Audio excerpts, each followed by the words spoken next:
እናት ልጅ እንዳልቆጥር ከዚያም ትበልጣለህ ካንተ በቀር ያፈቀረኝ በምድር ስለሌለ። ክርስቲያናዊ መንፈሳዊነት የሚል ርዕስ ይዘን እንማማራለን። እስኪ በሉ እንደገና በሉት፣ ሶስተኛም በሉት። ክርስቲያናዊ ምን መንፈሳዊነት። ለምንድን ነው እንደዚህ ያልነው?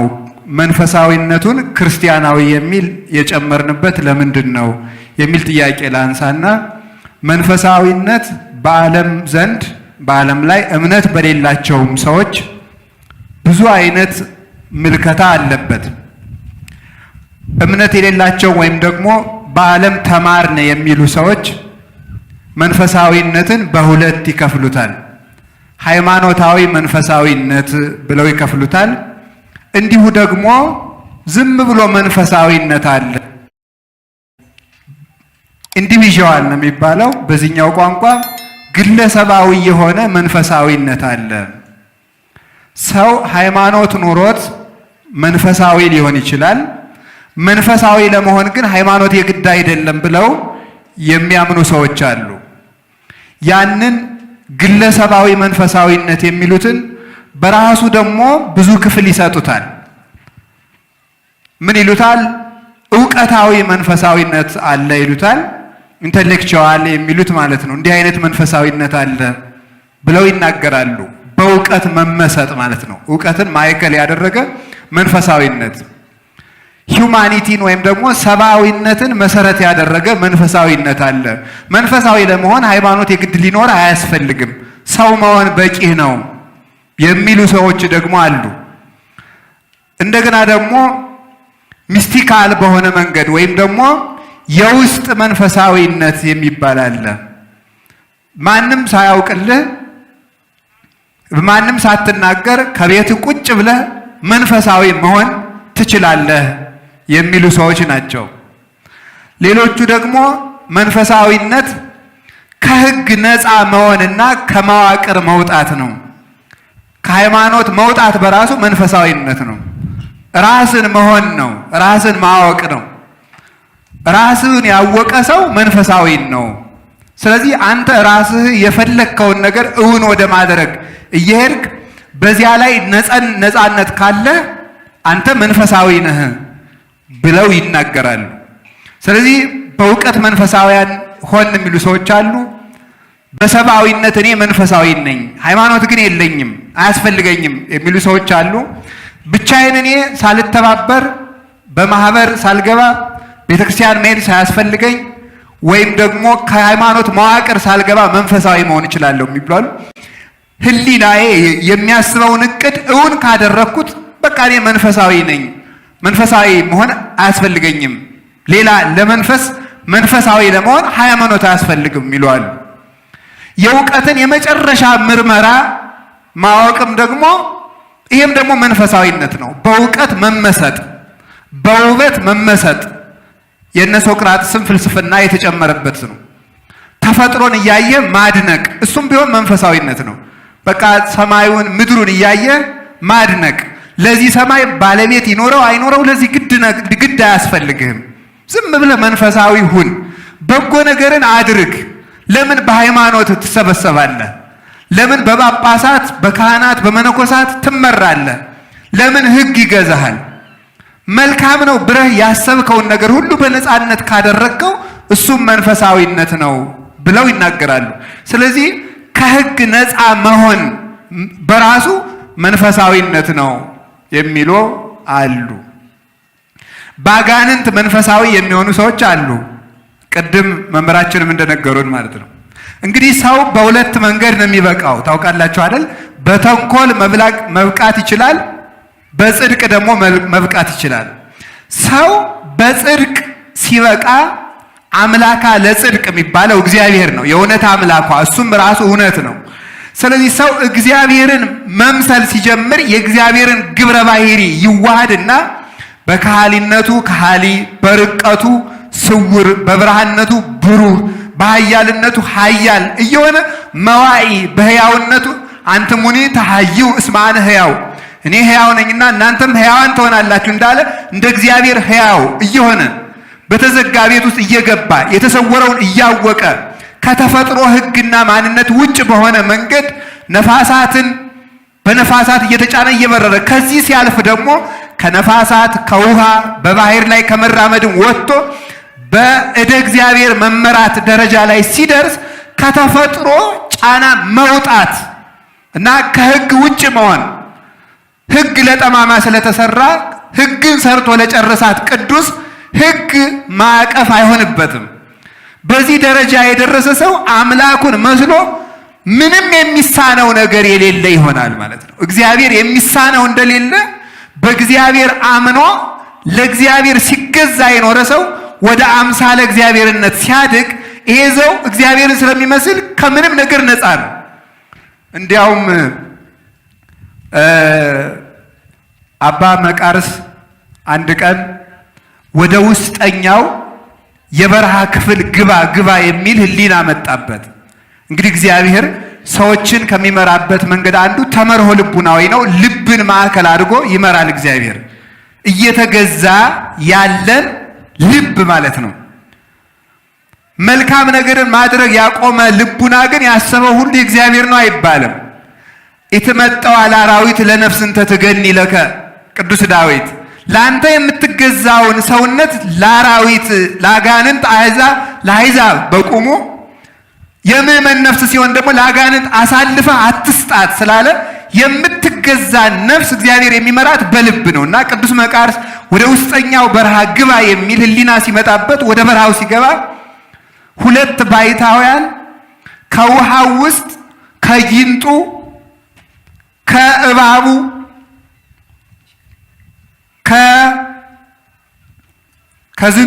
ከጊንጡ ከእባቡ ካዞው ካቃቂሩ ከእንደዚህ ያለ ሁሉ ጋር ተስማምተው ይዋኛሉ።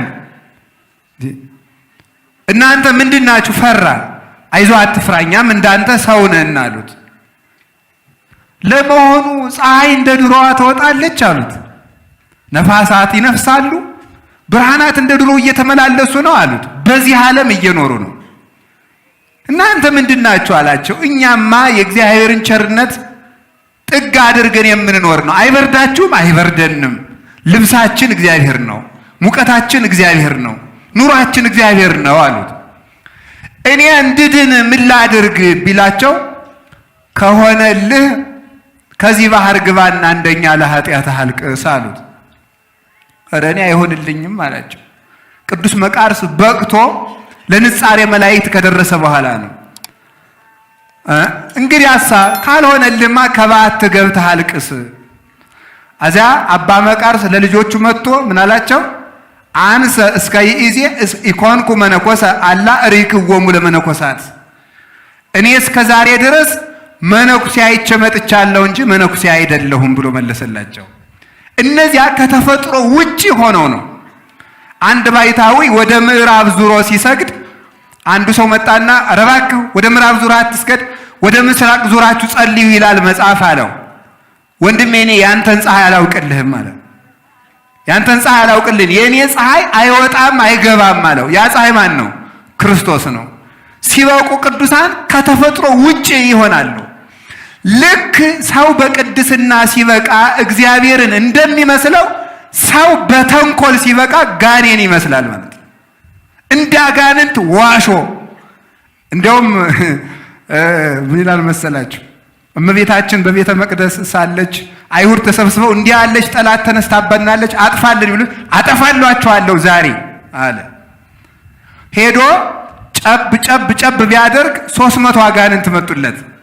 አጋንንቱ ምን እንዳሉ ታውቃላችሁ? እሱም የሚሳነኝ የለም ዛሬ ማርያምን አጥፍቻ አድራለሁ ነበር ያለ። አጋንንቱ ደግሞ መጡና ጭራሽ አረ እንዲህ ያለች ጠላት ተነስታብኛለች አጥፉልኝ ቢላቸው ምን ይሳነናል ብለን ነው? ለመት ብለን ጠብልሉ ምድርን እጠበልለከ ወለመት ብለን አውርዱ ሰማይን አወርድለከ። ሰማይንም እናወርደዋለን ምድርንም እንጠቀልለ። ከዚህ የባሰ ደግሞ ወደ እግዚአብሔር እኔ ከመገብር ነው የዝዞ እግዚአብሔርንም እንደ ባሪያ ነው የምናዘው አሉት። ይሄን ይዘው ሊቃውንቱ ምን ይላሉ? የዋሾ ልጅ ዋሾ ይላሉ። የእውነት ልጅ እውነት ነው። የእግዚአብሔር ሰዎች እግዚአብሔርን መስለው ይኖራሉ። የአጋንንት ልጆች ደግሞ አጋንንትን መስለው ይኖራሉ። ስለዚህ የአጋንንት ወዳጆች የሆኑና በአጋንንት የበቁ ሰዎች ፍጹም እሱን የመሰሉ በስጋ ስጋዋን ሆነው በመንፈስ በአጋኔን መንፈስ የሆኑ ሰዎች ግን ቁጡ ናቸው፣ ጨካኞች ናቸው፣ ደም አፍሳሾች ናቸው። በክብራቸው ከመጡባቸው የማያጠፉት ሰው፣ የማይገሉት ሰው፣ የማይከሱት ሰው፣ ስም የማያጠፉት ሰው የላቸውም። ውሸታሞች ናቸው። የሚኖሩት የእግዚአብሔርን ክብር እየቀሙ ነው። እንደዚህ አይነት ሰዎች ምን ይባላሉ? በተንኮል የበቁ ይባላሉ። በተንኮል የበቁ። ስለዚህ ሰው መንፈሳዊ ነው ሲል ሰው በአጋንንት በመጽሐፈ ገነት እንዲህ የሚል መጽሐፍ ተጽፏል። ሰይጣን ከሰው ልብ ያለውን ያውቃል አያውቅም ተብሎ ሲጠየቅ አያውቅም። ሰይጣን ክርስቶስ በሰው ልብ መኖሩን ያውቃል አያውቅም? አያውቅም። እንግዲያውሳ ሰውየው ሲቆጣና ኃጢአት ሲሰራ ሲያየው ክርስቶስ በዚያ ሰው ልብ እንደሌለ ጋኔን ያውቃል ይላል። የዚያን ጊዜ በሉን ይሄ ቤት ባዶውን ነው እንግባበት ብሎ ዘው ብሎ ይገባበታል። ዘመዶቹን ሰብስቦ ማለት ነው። ኃጢአት፣ ክፋት ክርስቶስ በዚያ እንደሌለ ምስክር ነው። ትሕትና የሌለው ሰው፣ ቁጡ ሰው፣ ውሸታም ሰው፣ ገንዘብን የሚወድ ለክብሩ የሚጨነቅ ሰው፣ በሐሰት የሚመሰክር ሰዎች እንዲጠፉ የሚፈልግ ሰው ክርስቶስ በዚያ እንደሌለ ምስክር ነው። ቅድም እንደተማርነው ታስታውሳላችሁ አይደለም? አሁን አንድ የበቃ የክርስቶስ ሰው ወይ ከሰታፉ ክርስቶስ ተመልከቱ ኦ በግ ዘይነብ በቅድመ ዘይቀርጾ ክርስቶስ እየተገረፈ አልተናገረም። የዚህ ዘመን ቅዱሳንን ባዮች ግን ጋኔንን የሚመስሉ እንጂ ክርስቶስን የማይመስሉ ለመሆናቸው አንዱ ምልክቱ ምንድን ነው? ሳይነኩ ተነካን ብለው መለከት ያስነፋሉ። ሰራዊት አደራጅተው ሰው መክሰስ መግደል ይጀምራሉ ማለት ነው። ክርስቶስ ግን የሚከሱትን ሰዎች አልተናገረም። የእሱ ተከታዮችም እንዲከላከሉለትም አላደረገም። ቅዱስ ጴጥሮስ እንኳን ሰይፍ ቢያነሳ ሰይፍን መልስ ነው ያለው። አንድ ሰው ተከታዮቹ እንኳን ሰው እንዲከሳ አያደርግም። ቅዱስ መቃርስ እኮ ምን አለ? ተመልከቱ። ወልደሃል ተባለስ። ወልደሃል ምንድን ያደረገ? አዎ ወልጃለሁ ናለ። ተመልከቱ። ወልጃለሁ፣ አዎ ልጅ አለኝ ብሎ ያንን ነገር አምኖ ተቀበለ። በኋላ ተመልከቱ፣ አንዲት ሴት አጸንሰሃል ተብሎ ሲነገርበት ስሜ ጠፋ እንደኔ ያለ ባይታዊ አላለም። ምንድን ነው ያለ መሰላችሁ? አይ አዎ በል እንግዲህ መቃርስ ልጅ ስላለ ተግተህ ስራ፣ ልጅህን በምን ታሳድጋለህ እያለ ሰሌን መስራት ጀመረ። ከባቱ ተቀምጦ ማለት ያቺ ሴት ምጥ ጸናባት። ካልተናዘዝሽ እንዴት ተወኝ ስትባል አይ አንድ ጎረምሳ ከኔ አጸንሶኝ ከመቃርስ ነው የጸነስኩት ብለሽ በይ ስላለኝ ነው እንጂ እኔ ከመቃርስ አይደለም ስትል ወለደች። የሀገሩ ሰው ተሰብስቦ መቃርስ እንዴት ያለ ቅዱስ ነው እያሉ ሲከተሉት ኃጢአት የተገለጠብኝ ብሎ ኮበለለ ይላል። በዚህ ዘመን ቢሆን ተመልከቱ የኛ ጽድቅ ተብሎ ተቀርጾ ይለቀቅልን ነበር ማለት ነው። ያ ግን የሆነው እሱ ግን ሸሸ። ስለዚህ መንፈሳውያን አሁን በዚህ ዘመን መንፈሳዊ ሰው አለ። አዎ መንፈሳዊ ነው። አንዳንዱ በእውቀቱ የሚመጻደቅ መንፈሳዊ፣ አንዳንድ ደግሞ ባጋንንት የበቃ መንፈሳዊ ጋኔናዊ ማለት ነው። መንፈስ እኮ ነፋስም መንፈስ ይባላል።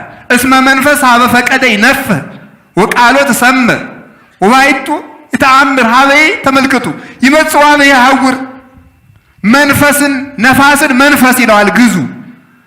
አሁን ነፋሳዊ የሆነ ሰው መንፈሳዊ ይባላል ማለት ነው። ችኩል ሰው ማለት ማስተዋል የሌለው፣ ሲበላም የሚቸኩል፣ ሲጸልይም የሚቸኩል፣ ሲማርም የሚቸኩል፣ ሲያስቀድስም የሚቸኩል፣ መጽደቅንም በችኮላ ማድረግ የሚፈልግ፣ ሱባኤ ሊገባ የሚቸኩል፣ ለሁሉም ነገር ፈጥኖ መጨረስ የሚፈልግ ሰው፣ ስር ሳይኖረው ያደገ ዛፍ ማለት ነው። ወሶ በሰረቀ ፀሐይ መጽለወ በቃ እስመ አልቦ ስሩ ለመሬቱ እስመ አልቦ እመቅ ለመሬቱ ስር ሳይኖረው ሁሉንም አግበስብሶ መከራ የመጣ ሰዓት የሚጠወልቅ እንደዚህ ያለው ነው። በእውነቱ መንፈሳዊ ነፋሳዊ የሆነ ማለት ነው። ቸኩሎ የወጣ ቸኩሎ የተገለጠ ቸኩሎ የበቃ እንዲህ ያለ ችኩል ምንጊዜም ሀገር ያጠፋል። ከእንደዚህ ያለ መንፈሳዊነት እግዚአብሔር ይሰውረን። አጋንንታዊ መንፈሳዊነት ማለት ጋኔንን መምሰል ነው። ስለዚህ የኛ መንፈሳዊነት መለየት አለበት። የኛ መንፈሳዊነት ከዚህ ስለሚለይ ነው ክርስቲያናዊ መንፈሳዊነት ያልነው። መንፈሳዊነት የምንለው ለምንድን ነው? እሱን ከማየቴ በፊት ክርስቲያናዊ መንፈሳዊነት ማለት ረቂቃዊነት ነው። የኛ ሰውነት ሶስት ወገን ነው። ነፍስ፣ መንፈስና ስጋ የሚባል አካል አለን። ነፍስ፣ መንፈስ፣ ስጋ። ስጋ የሚባለው የምናየው ነው። ነፍስ የሚባለው መንፈስ የምትባለው ነፍስ ናት። ነፍስ የሚባለው ደግሞ ምንድን ነው ይሉታል አባቶቻችን? አይነ ህሊና ነው። አይነ ህሊና ነው። በፍጹም ህሊናከ ያለው ይሄንን ነው። በኩሉ ልብከ ያለው ነፍስን ነው። ህሊናከ ያለው አይነ ነፍስ ነው። ስለዚህ ነፍስ የሚባለው አይነ ነፍስ ነው። መንፈስ የተባለችው መንፈስ ናት። ደማዊ ነፍስም እንደዚሁ ነፍስ ተብሎ ተጠርቷል። ስለዚህ አንድ ሰው መንፈሳዊ ሆነ ምን ማለት ነው ሲባል ተመልከቱ። መንፈሳዊ ሆነ ማለት ስሜት አለው ማለት አይደለም። ወይም ደግሞ እናንተ እንደምትሉት ሴንስፉል ሆነ ማለት አይደለም። ማሽተት ቻለ፣ መቅመስ ቻለ፣ መዳሰስ ቻለ፣ መራመድ ቻለ ማለት አይደለም። ስሜት ኖረው መጥላትና መውደድ ቻለ ማለት አይደለም። እሱ የነፍስ የስሜት ህዋሳት ናቸው። ዮሐንስ ዘደማስቆ እንደሚለው 5 የነፍስ የስሜት ህዋሳት አሉ። እነዚያ የስሜት ህዋሳት ምንድን ናቸው? ልክ ለዚህኛው ማሽተት እንዳለው ለነፍስም ማሽተት አላት። መስማት እንዳላት መስማት አለው። ጌታ ዘወን ሰሚዐ ለይስማ፣ ጆሮ ያለው ይስማ ያለው እንዴ ያስተምረው የነበረው ጆሮ የተቆረጠ ነው እንዴ? የልብ ጆሮ ማለት ነው። ታያላችሁ አታዩም፣ ኦር አዕይንቲሆሙ አይናቸው ታወረ ያለው ዮሐንስ 12 ላይ አይነ ነፍስ ነው። አይነ ነፍስ ነው። ሽባ የተባለ እደ ስጋ ነው። እደ ነፍስ አለ። ደራሲው ጼናወኒ ጼና ፍቅርኪ ከመ ጼና ምዑዝ ዕጣን ይላታል እመቤታችን። የፍቅርሽ መዓዛ ሸተተኝ ሲል የእመቤታችን የመዓዛዋ ፍቅር በዚህ አፍንጫ አይደለም። ነፍስ አፍንጫ አለው። ነፍስ አይን አለው። ነፍስ ጆሮ አለው። ነፍስ እጅ አለው። ወአርታ ገሪነ ውስተ ፍኖተ ሰላም፣ እግራችን ወደ ሰላም አቀና የሚለውን አበው ሲተረጉሙት እግረ ልቡናችንን ወደ ፍቅር ወደ ወንጌል አቀና ብለው ተርጉመውታል ማለት ነው። ልብ እግር አለው። ሽባ ልብ አለ። የልቡ እግር ሽባ የሆነበት ካሰበው የማይደርስ የታሰረ እግር ካሰበው እንደማይደርስ ሁሉ ፍቅር ዓለም ያሰረው ልብ ከፍቅር እግዚአብሔር መድረስ ፈጽሞ አይቻለውም። ከእንደዚህ ያለው ነፃ የወጣ ግን ወደ እግዚአብሔር ይደርስ ዘንድ ይቻለዋል። ወደ ላይም ተመልከቱ። ንስር መብረር እንደሚቻለው መብረር የሚችለው ደግሞ ቀሊል ሕሊና ያለው ነው። ግዘፈ ዓለምን የናቀሰው በስረተ ሕሊና ይሰጠዋል። በቅጥነተ ሕሊና የሚያስብ ረቂቁን መረዳት የሚቻለ ወደ ሰማያዊ መኖር የሚቻለ መብረርም መመሰጥም ርዕይም ሰሚም ገሲስም ይሰጠዋል። ሰሚ መላእክትን መስማት እግዚአብሔርን መስማት፣ ርዕይ መላእክትን እግዚአብሔርን ማየት ይሰጠዋል። ተዋሂዶ ይሰጠዋል። እግዚአብሔር ይዋሃደዋል። ይሰማው የነበረውን እግዚአብሔር ያየዋል። ያየው የነበረውን እግዚአብሔር ይዋሃደዋል። እንዲህ ያለ ሰው እንዲህ ብሎ ለመናገር ይቻለዋል። ዘሰማይናሁ ወዘርኢናሁ ወዘገሰስናሁ፣ የሰማነው ቃሉን ያየነው በቅቶ የዳሰስነው ተዋህደ ነው ማለት ነው። ስለ ክርስቶስ የምንመሰክርላችሁ የሰማነውን ቃሉን ያየነውን ግብር ገብተን ያረጋገጥነውን ስራ ሰርተን ያገኘነውን የዳሰስነውን ማለት የተዋህደውን ማለት ነው። እንዲህ ያለ ነው መንፈሳዊነት የሚባለው ማለት ነው። ከእንደዚህ ያለ ማዕቀፍ የወጣ ሰው መንፈሳዊ ይባላል። ስለዚህ ነፍስ ማሽተት መብላት ይህንን ኑሮ ብለነው ነው ወንድሞቼ የምንኖረው። ሁላችንም በደዚህ ነው። ምዕመናን ትሰማላችሁ አይደል? ነው እየሰማችሁ ነው? የሰማችሁ ነው? መሰረታዊ ፍላጎቶች የሚባሉ ምን ናቸው? በሉ ንገሩ እስኪ ሁላችሁ አንድ ጊዜ። ምግብ፣ ልብስ፣ መጠለያ። ይሄ አይደለም መሰረታዊ ፍላጎት።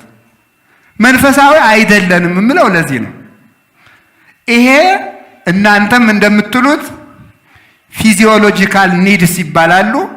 ሰው ዝም ብሎ ስጋ ስለሆነ የሚያስፈልገው ነው ሰው። ስለዚህ ጸልዮ እንጀራ ቢያገኝ፣ ጸልዮ ልብስ ቢያገኝ፣ ጸልዮ ቤት ቢያገኝ መንፈሳዊነት አይደለም።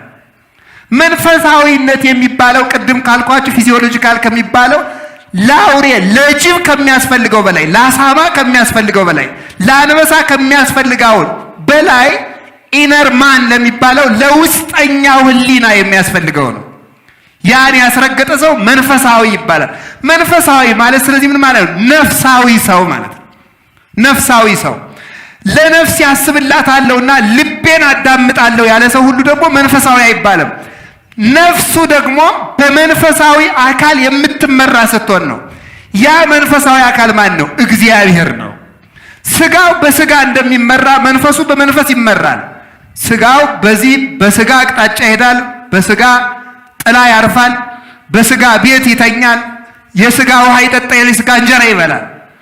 ይህንን ነፍስና ስጋውን ያመጣጠሰ ነው። ስለዚህ መንፈሳዊ ነው የሚባለው አንድ ሰው ስጋው ለነፍሱ ገሪድ ሲኖራት ነው። መገዛት ቅዱስ ያሬድ በጾመ ድጓው ናግርሮ ለስጋ ነው ያለው። ስጋችን ለነፍሳችን እናስገዛው ያለው ነው። ነፍስ በስጋ ላይ ትሰልጥን ማለቱ ነው። ትሰልጥን መሰልጠን የተቻላት እንዲህ ያለው ሰው መንፈሳዊ ሰው ይባላል። እስኪ መንፈሳዊ በሉ።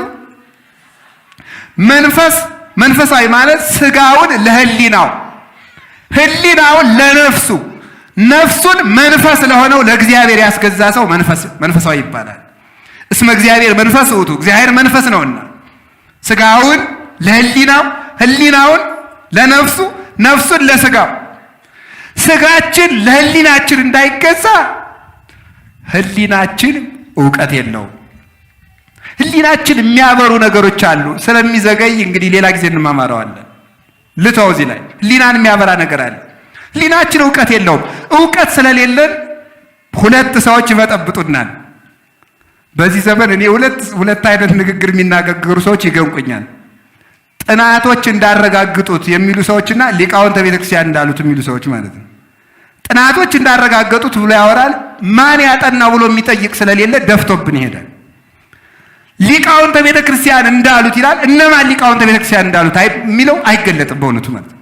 ሄደችሁ ሊቃውንት ጉባኤ ቤት ወይ እንደው እኮ እናንተ አንብቤ እንዳይል ሳያነብ ተምሬ እንዳይል ደግሞ ጉባኤ ቤት ሳይሆን ሊቃውንተ ቤተክርስቲያን እንዳሉት። እነማን ናቸው ሊቃውንተ ቤተክርስቲያን? ጥናቶች እንዳረጋገጡት። ማን ያጠናው?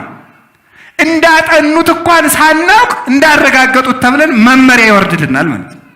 ይሄ ነው የድንቁርናችን መጨረሻ ማለት ነው። ከዚያ በኋላ ሁላችንም ያወቅን መስሎን ባላዋቂነታችን እውቀት እየተመጻደቅን እንኖራለን ማለት ነው። እንዳናውቅ ያላዋቂ አዋቂነታችን የተለሰነ መቃብር ሆኖብናል ማለት ነው። እንዳናውቅ ማወቅ እንዳናችን አላዋቂነታችን ምን ሆኖናል? እንደተለሰነ መቃብር ሸፍኖናል። እንግዲህ ሰው እንዳናስተምረው መማር የማይፈልግ እንዳይናገር የማያውቅ እንዳንመክረው ኃይል ያለው ሰው ምን ይደረጋል? ተማር ሲሉት አልማርም፣ መማር አይፈልግም። ተናገር ሲሉት ማበላሸት፣ ተው ሲሉት ደግሞ መማታት። እንደዚህ ያለ ችግር ነው። ስለዚህ ምንድን ነው? ህሊናችን የለም። ስለዚህ በእውቀት ስለማንተዳደር ሁሉም ሰው ያስተዳድረናል።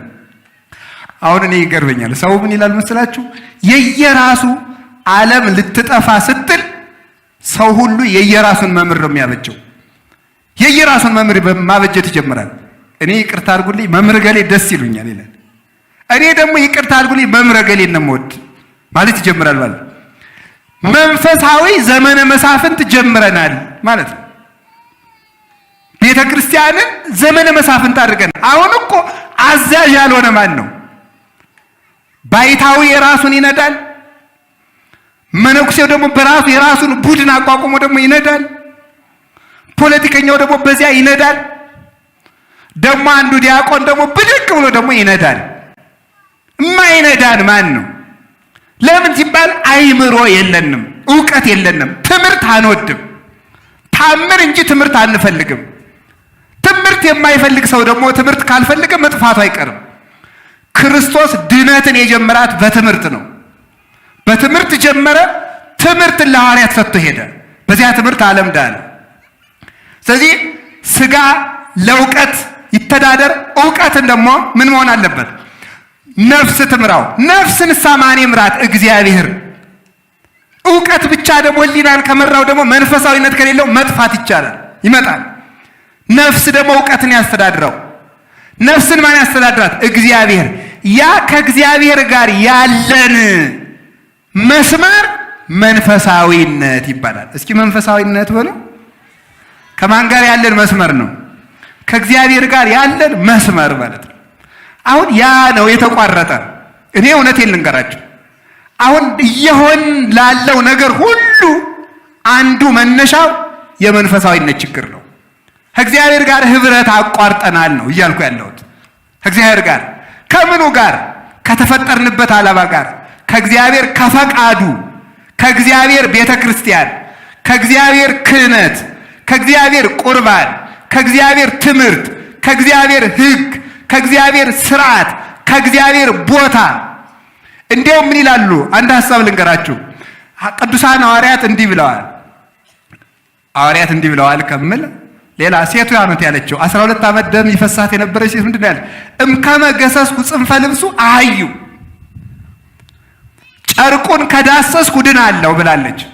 ጨርቁን ከዳሰስኩ እድናለሁ። ያቺ ሴት ጨርቁን ዳሰሰች፣ ዳነች። ይሄ ጨርቅ ምንድን ነው? ዛሬ እኛ መዳሰስ ብንፈልግ የምንዳሰሰው ጨርቅ ምንድን ነው ይሉና በጉባኤ ቤት ሲተረጎም እንደሚተረጎመው የክርስቶስ ልብስ የተባለች ቤተ ክርስቲያን ናት። ቅዱሳን ሐዋርያትና የነሱ አስረ ፍኖትን የተከተሉ ቅዱሳን ናቸው። ስለዚህ ሰው ያስቀድስ፣ ኪዳን ያስደርስ የሚባለው ምክንያት ሰው ሲያስቀድስ በክርስቶስ አካል ውስጥ ስለሚሆን አይነ ልቡናውን የሚያበራለት ሀብተ መንፈስ ቅዱስ በእግዚአብሔር አካል በኩል ስለሚሰጠው ነው።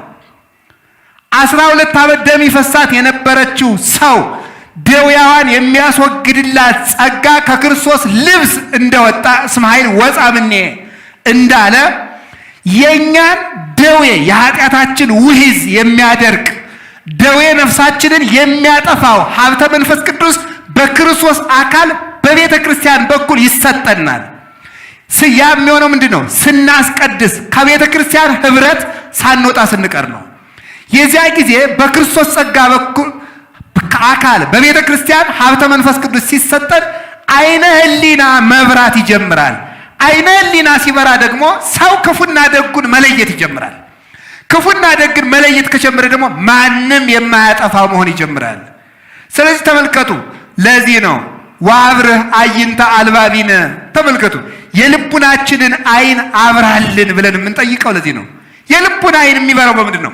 በሱታፌ ቤተ ክርስቲያን ነው። ስለዚህ ሁላችንም ከእግዚአብሔር ማስታረቅ አለብን። ያ መስመር ተቋርጧል።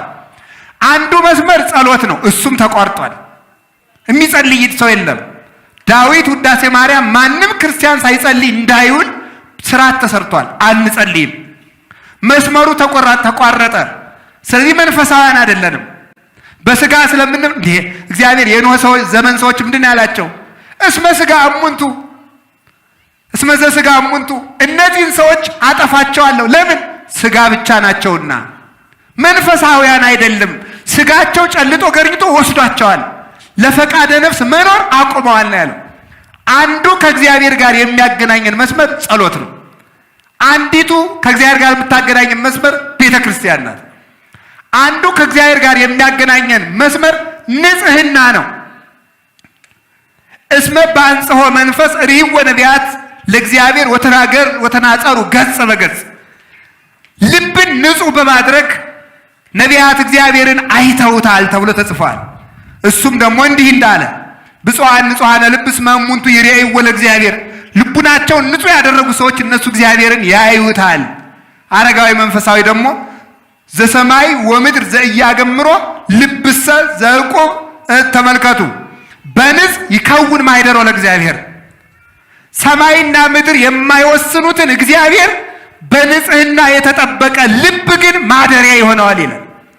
አንዱ የተቋረጠው ንጽህናን አቁመናል፣ እየረከስን እየጎሰቆልን ነው። በመኝታችን፣ በአመጋገባችን፣ በአንደበታችን፣ በኑሯችን፣ በቤታችን፣ በውሏችን እየጎሰቆል እየረከስን ነው። ያንን አስወግደን ትቢያችንን አራግፈን መንጻት አለብን። መንፈሳዊ እንድንሆን እግዚአብሔር ይርዳን። ስለዚህ አሁን ቤተ ክርስቲያናዊ ሁኑ። አንዱ የሚያገናኝ ምንድን ነው? ንስሐ ነው። ንስሐ ምንድን ነው? ትህትና ነው። ማር ይስሐቅ ምን ይላል? አንተን ሊቀበልህ የመጣውን ክርስቶስ አንተም ልትቀበለው ውጣ ይላል። እንደ እናት ልጅ እንዳልቆጥር ከዚያም ትበልጣለህ፣ ከአንተ በቀር ያፈቀረኝ በምድር ስለሌለ